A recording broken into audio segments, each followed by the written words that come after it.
Morning everyone. Welcome back to Native American Beauty by Alice.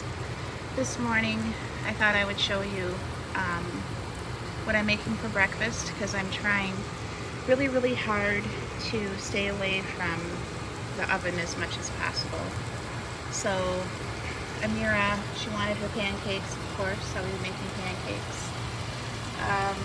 I usually put my bacon in the broiler, but I don't want my oven on, so I pulled out my, I forgot what they call these, but it's a long burner.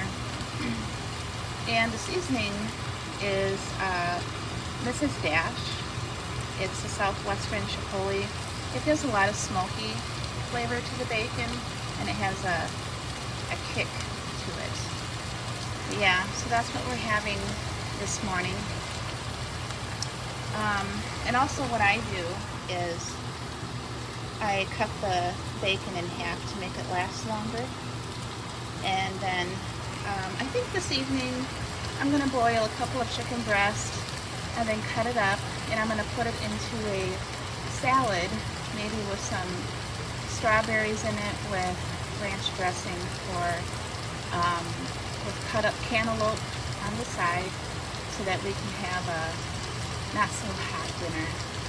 But yeah, so anyway, I just wanted to say good morning, and I hope you all have a cool weekend.